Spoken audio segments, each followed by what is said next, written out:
నమస్తే, welcome to Suman TV. నేను పద్మిని. ప్రస్తుతంతో పాటు ప్రముఖ ఆధ్యాత్మికవేత్త, శ్రీదేవి శ్రీ విద్యాపీఠం వ్యవస్థాపకులు, శ్రీ లక్ష్మీ గణపతి ఆలయం నిర్వాహకులు, స్వర్ణ దేవాలయం నిర్మాణ సంకల్పకర్త, శ్రీ విద్య ఉపాసకులు, బ్రహ్మశ్రీ తేరాల సుబ్రహ్మణ్య శాస్త్రి గారు మనతో పాటు ఉన్నారు. మాట్లాడదాం. నమస్కారం అండి.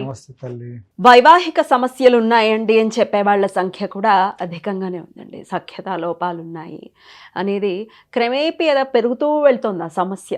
ఎందుకంటే మా ఇద్దరికి పడట్లేదు, మేము తను నాతో ఏమీ చెప్పరని ఆడవాళ్ళు అంటూ ఉంటే, నా మాట వినదని మగవాళ్ళు చెప్పటం అనేది ఇట్స్ అ కామన్ ఇష్యూ లాగా అనిపిస్తుంది.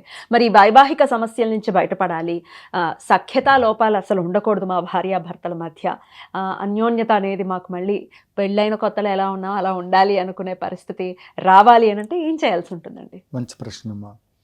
ఇక్కడ వైవాహిక జీవిత సమస్యలు అనేది ఒక భాగము, అట్లనే ప్రతి వాళ్ళ జీవితంలో స్నేహ సంబంధమైనటువంటి ఒక అంశాలు, ఇలా ఒకరి మధ్య ఒకరికి ప్రేమ ఆప్యాయతల్ని వీటన్నిటిని కూడా తెచ్చివ్వగలిగేటువంటి ఒక శక్తి రాజశ్యామల అమ్మవారికి ఉంది.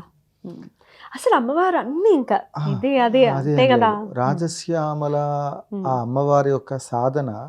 ఇందులో మార్గాలు అంటే అమ్మవారు పేరులో రాజశ్యామల, రాజమాతంగి, సుఖశ్యామల ఇవన్నీ ఉన్నాయి. ఇందులో ఆ మంత్రానికి సంబంధించిన ఆ దేవతకి సంకల్పం ఉంటుంది. అది బీజాక్షరాలు సంపుటీకరణంతో మనం వాడే ద్రవ్యాలు, వనమూలికలు అవి మారుతూ ఉంటాయి. దేవత ఒక్కటే, ద్రవ్యాలు మారుతూ ఉన్నందువల్ల ఏ ఏ కామ్యాలకి ఏ విధంగా హవనం యాగం చేస్తే ఆ పద్ధతిలో వాళ్ళకి ఫలితం అనేది నెరవేరుతుంది. అందువల్ల ఇక్కడ వివాహానికి సంబంధించింది మనం ఇప్పుడు చెప్పుకున్న ఎపిసోడ్లో వైవాహిక జీవితంలో ఉండబడేటువంటి ఒక సమస్యలకి కారణం కుజుడి యొక్క ప్రభావం ఉంటుంది. దశమహావిద్యల్లోకి వెళ్ళినప్పుడు బగలాముఖి అమ్మవారు కుజుడికి సంబంధించినటువంటి ఒక దేవత. రాజశ్యామల అమ్మవారు వచ్చేసి రవిగ్రహాన్ని సూచిస్తూ ఉంటుంది. అయితే ఈ కామని పూర్తి స్థాయిలో ఈ దశమహావిద్యలు అనేవి 10 విద్యలు చేస్తూ వనదుర్గ అమ్మవారికి చేసినట్లయితే ఆవిడ ఎది శక్యం అశక్యం వా తన్మే భగవతి సమయ సమయ స్వాహ. అందువల్ల శక్యము కానటువంటి దాన్ని శక్యమయ్యే విధంగా, ఇక ఈ పని ప్రాజెక్ట్ చెయ్యలేరు అని డౌట్ వచ్చింది, వనదుర్గ మహావిద్యా పారాయణ. ఆ పారాయణ చేయడం మొదలుపెట్టాము అంటే ఇంకా అమ్మవారు అసలు ఆ పారాయణే అద్భుతంగా ఉంటుంది. వింటూ ఉంటే ఆ మంత్రాలు అవన్నీ, ఆ పారాయణ ఎవరైతే చేస్తారో ఆ అమ్మవారి యొక్క కృపచేత, అంటే సమస్య ఏ స్థాయిలో ఉంది అనే దాన్ని బట్టి మనం ఏ ఏ విద్యల్ని ఇందులో వీళ్ళకు ఉపయోగిస్తే పరిష్కారం అవుతుందనే విధానంగా మనం ముందుకు వెళ్ళినట్లయితే తప్పకుండా వాళ్ళ జీవితంలో, వైవాహిక జీవితంలో ఉండబడేటువంటి ఒక సమస్యలన్నీ పరిష్కారం అవుతూ ఉంటాయి. ముఖ్యంగా వివాహ విషయంలో కూడా ఈ మధ్యకాలంలో నా దగ్గరకు వచ్చే జాతకాలలో వాళ్ళకు ఉండబడేటువంటి ఒక ఫలితాలను గమనించినప్పుడు date of birth, time of birth ఇవన్నీ ఏవైతే ఉన్నాయో, ఏమండి మా అబ్బాయి పలానా నక్షత్రంలో పుట్టాడు, ఇలా దుష్ట నక్షత్రంలో పుట్టాడు కనుక వివాహం అవుతుందో కాదో, కాబట్టి అదే డేటు అదే సమయం, కానీ నక్షత్రం డేట్ తక్కువ ఎక్కువ చూసి ఆ నక్షత్రం లేకుండా మ్యాచ్ అయ్యేటట్లుగా ఏమైనా ఉంటే చెప్పండి అని వాళ్ళకి వాళ్ళే కొన్ని సమస్యలు కొని తెచ్చుకుంటా ఉన్నారు. అంటే 1000 అబద్ధాలు ఆడైనా పెళ్లి చేయమన్న వీళ్ళు మార్గాలు వీళ్ళు వెతుక్కుంటున్నారు. పోనీ అమ్మాయి ఇచ్చిన డేట్ ఆఫ్ బర్త్, అబ్బాయి ఇచ్చిన డేట్ ఆఫ్ బర్త్, ఇప్పుడు ఇద్దరిట్లో వీడిలా చెప్పాడంటే వాళ్ళు కూడా అలానే చెప్పి ఉండొచ్చు కదా. ఇంతకు ఒరిజినాలిటీ ఏది?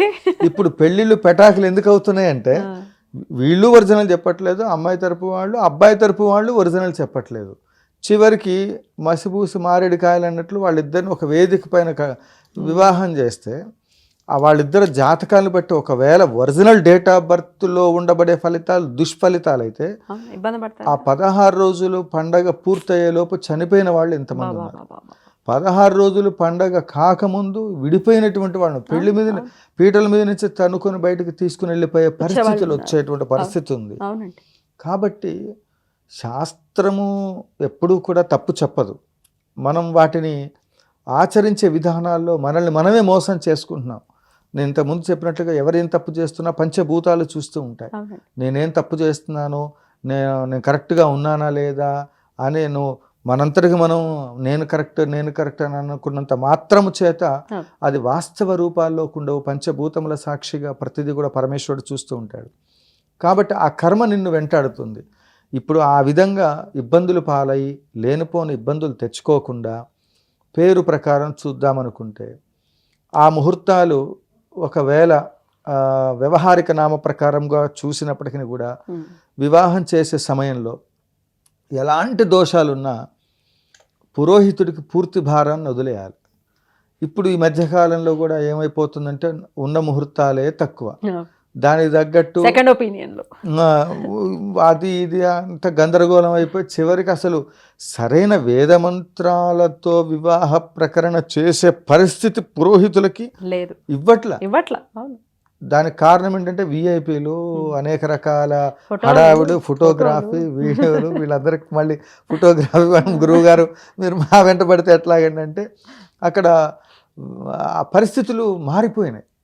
కాబట్టి పెద్దల ఆశీర్వాద బలం, మరి దేవతల యొక్క అనుగ్రహం పొందాలన్నా ఇంకోటి ఏది చేయాలనుకున్నా కూడా అమ్మా మనం ఎవరు ప్రశాంతంగా లేడనే చెప్పచ్చు. ఎంతసేపటికి ప్రతి తంతుని స్పీడ్గా వేగంగా అన్నీ అయిపోవాలి. ఆ ఎంగేజ్మెంట్ పలానా టైంకి అమెరికా వచ్చే షూటింగ్కా వాడు పెళ్లి చేసుకోవడానికి వాడు డిసైడ్ చేస్తాడు ముహూర్తం, నేను కాదు.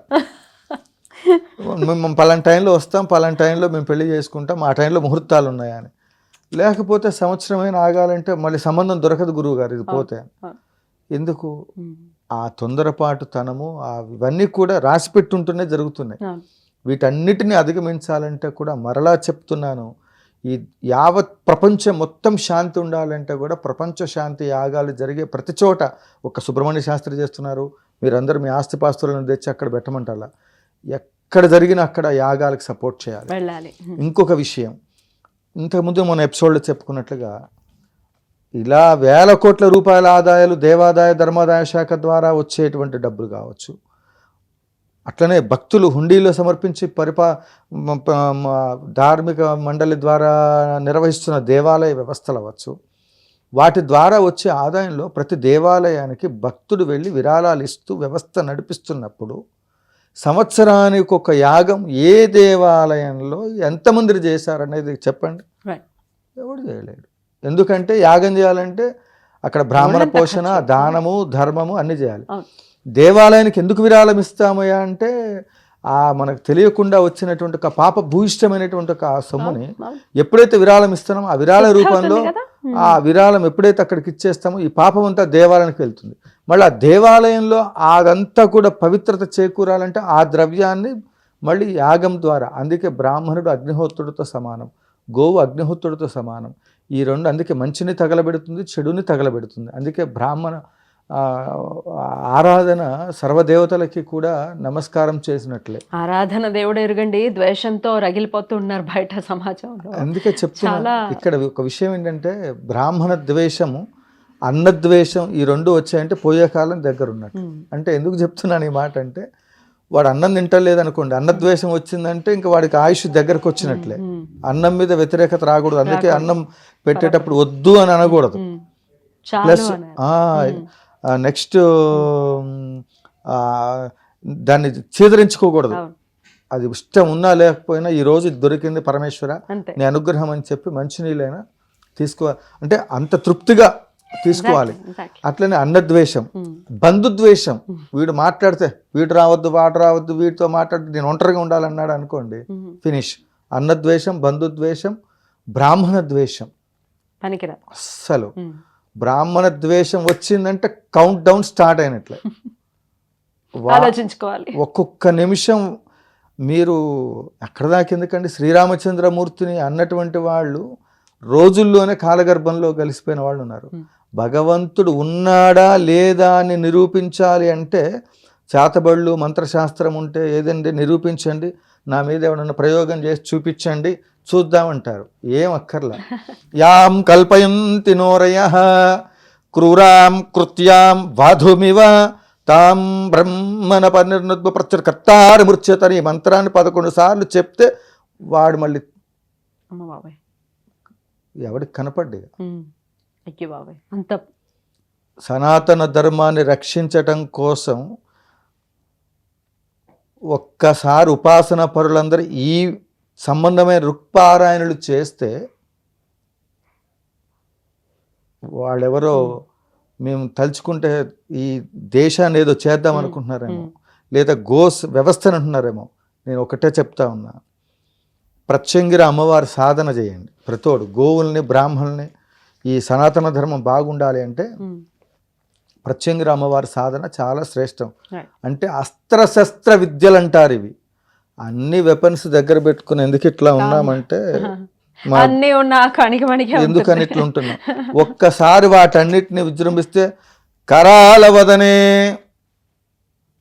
మహాభైరవి జ్వల జ్వల జ్వాలా జిప్పే అని ఆ మంత్రాలు చెప్తే, ఆ మంత్ర ప్రయోగం చేస్తే ఒక కోడినో కుక్కనో తీసుకొస్తే నువ్వేం చేయకపోయినా ఆ మంత్ర ప్రయోగం ద్వారా దాన్ని ఎలా ఉంటుందనేటువంటిది 100%. మంత్రశాస్త్రం జోలికి వస్తే శాస్త్రముల ద్వారా నిరూపితమై ఒక వ్యక్తికి వెరీ వెరీ డేంజరస్ జోన్లో ఉన్నాడమ్మా. ఇప్పుడు వారు ఒక ఉన్నతాధికారిగా ఉన్నారు, కొనసాగుతూ ఉన్నారు. తప్పకుండా సమయం వచ్చినప్పుడు లైవ్ వారితో చేపిస్తా. ఏదో చదువు రాని వాళ్ళని ఎవరినో కాదు, ఒక అత్యద్భుతమైనటువంటి ఒక రక్షణ విభాగంలో ఉండబడే ఒక వ్యక్తులు వచ్చి ఏమో ఈ హోమాలు ఇవన్నీ చేస్తున్నావు ఏంటంటే, ఆ వ్యక్తికి ఆయు ప్రమాణం జాతకరీత్యా ఉంది కాబట్టి ఇది చేస్తే అది తొలగుతుందంటే ఆ జీవరాశిని ఏదో చోట సమర్పిస్తారు. అప్పుడు ఒక మేకని తీసుకొచ్చి ఆ మేకని ఇవ్వాలి కాకపోతే రేపైనా ఎవడైనా ఏదో ఒకటి చేస్తాడు, కానీ తప్పే. కానీ ఆవిడ బతకాలి అంటే దానికి ఆ ప్రయోగం చేస్తే ఆవిడ బతుకుతుందని శాస్త్రంలో ఉన్న చిన్న ప్రయోగాన్ని చేశాం. ఏం చేయకుండా కానీ ఆ మేక చనిపోయింది, ఈవిడకి ఆయుష్ పెరిగింది. అంటే మంత్రశాస్త్రంలో ఉండబడే విషయాలు ఏంటంటే, మనకు ఉండబడేటువంటి ఒక విధి విధానాలు. ఇప్పుడు కొంతమంది బెదిరిస్తుంటారా, నా జోలికి వస్తే నేను అది ఇది తప్పు. నేనేమంటున్నానంటే, శాస్త్రాన్ని రక్షించటానికి, ఈ సనాతన ధర్మాన్ని రక్షించడానికి ఈ శాస్త్రంలో ఎంతోమంది ఉపాసన పరులు ఎన్ని తెలిసిండి కూడా మేము ఎందుకు ఉంటున్నామంటే, కేవలం పిచ్చుక పిల్ల మీద బ్రహ్మాస్త్రం ఎందుకనే తప్ప వాటిని ఉపయోగపెట్టేటువంటి ఒక విధి విధానాల ప్రకారం ఉపయోగించడం వల్ల కరోనా లాంటి వైరస్ కంట్రోల్ చేయగలిగా. బగలా ఉపాసన కరోనా టైంలో మనకి బాగా ఉపయోగపడింది. అది బహిర్గతం చేయాల్సిన అవసరం లేదు, చేయాల్సిన వాళ్ళు చేసుకుంటూ వెళ్తారు. మాకేం అవసరం, శాస్త్ర ఆపద వచ్చింది రాకుండా చేయొచ్చు. వ్యాక్సిన్ ఎప్పుడో వచ్చిందమ్మా. కాదండి, అసలు రాకుండా ఎందుకు చేయలేదని అడిగే వాళ్ళు ఉంటారు. వాళ్ళకి మీ సమాధానం రాకుండా ఏంటి, మీ భక్తి టీవీ పంచాంగంలో పేజీ పేపర్లో ఉంది, అది అప్పుడు లైవ్ షోలో చాలా సందర్భాల్లో కూడా చెప్పడం జరిగింది. పలానా ఇయర్లో వాయు సంబంధమైనటువంటి ఒక ప్రాబ్లమ్స్ వస్తాయని చెప్పేసి పంచాంగం ముందు చెప్పింది. మరి అప్పుడు ముందు దానికి సంబంధించిన దాంట్లో ఈ పలానా టైంలో ఈ వైరస్ వస్తుందని ముందు శాస్త్ర ప్రామాణికంగా మిగతా అన్నవాళ్ళు ఎవరు ముందు దాన్ని ప్రకటితం చేయలేదే. భూత భవిష్యత్ వర్తమానాలు తెలియజేయగలిగేటువంటి ఒక శాస్త్రం మనది సనాతన ధర్మం, అది ప్రకటితం చేశారు. వచ్చిన తర్వాత కూడా ఏం చేయాలో అప్పుడు దాంట్లోనే ప్రకటితం చేయడం జరిగింది. దాని ప్రకారంగా చేశారు కనుకనే మనం నిలబడగలిగాం. కాలసర్ప దోషం అనేటువంటిది ఫస్ట్ 2019లో మేలో స్టార్ట్ అయింది. కోటిమోదక యాగంలో ఉన్నాం. దోషం వస్తుందని తెలిసి కోటిమోదక యాగం 108 మంది పురోహితులతో కంచి కామకోటి పీఠ సాంప్రదాయంలో సత్తుపల్లిలో మనం యాగం నిర్వహించాం. అప్పుడు తోకలాగా ఉండేది. అంటే కాలసర్ప దోషము, గ్రహాలు, గ్రహ మండలాలు అనేటువంటివి ఏవైతే ఉన్నాయో ఆ గ్రహస్థితి మొత్తం కూడా పాములాగా ఉంటుందన్నమాట కాలసర్ప దోషం. అది మింగేసిన టైం, అది పాస్ అవుతున్న కొద్ది మెల్లగా దాని దోషం తగ్గింది. అంటే భగవత ఆరాధన వల్ల నేను అనుకున్న గ్రహమండలాలు చూసి, అరే అందరు జైలు ఎట్టుంటారు బాబు, ఇది బంధన యోగంలో ఉందంటే అందరం గృహ నిర్బంధంలోనే, మరి అది ప్రామాణికంగా అది వాస్తవమే కదా. కాబట్టి మనము శాస్త్రజ్ఞుల్ని లేకపోతే సైన్స్ని నేను వ్యతిరేకించట్లేదు, లేకపోతే ఇంకోటి కాదమ్మా. మంత్రశాస్త్రము అనేటువంటిది మంత్రం మననేతి రక్ష, దాన్ని సరిగా విధి విధానాల ప్రకారం చెయ్యకపోతే మంత్రం మననేతి భక్ష, అది భక్షిస్తుంది కూడా. రక్షించు అనబోయి భక్షించు అంటే భక్షిస్తుంది. అందుకే ఒక పురోహితుడు అందుకే మంత్రశాస్త్రంలో దానికి సంబంధించిన నిష్ణాతులు ఉండాలి. ఇవాళ రేపు అలా కాదు, ఎవడు పడితే వాడు బొట్టు పెట్టుకొని వాడి దాంట్లోనే పండితులు అని చెప్తే దేంట్లో ఎవడు స్పెషలిస్టో దానికి తగ్గట్టుగా మాట్లాడాలి. పెద్ద పెద్ద వాటికే ఉంది సమాధానం, సఖ్యతాలోపాలకి లేదా అనుకుంటే ఖచ్చితంగా ఉంది వనదుర్గ అమ్మవారి ఆరాధన తప్పకుండా ఖచ్చితంగా ఆ సమస్యల నుంచి బయటపడుతుంది అని అంటున్నారు. అద్భుతం అండి, చాలా బ్యూటిఫుల్గా ఎక్స్ప్లెయిన్ చేస్తున్నారు. మీ వాగ్దేవి అనుగ్రహం ఉంది కాబట్టి ఆపలేము, కానీ ఆపుతున్నాను. మరో ఎపిసోడ్లో కంటిన్యూ చేద్దాం. థ్యాంక్ యూ అండి, నమస్తే. సంతోషం.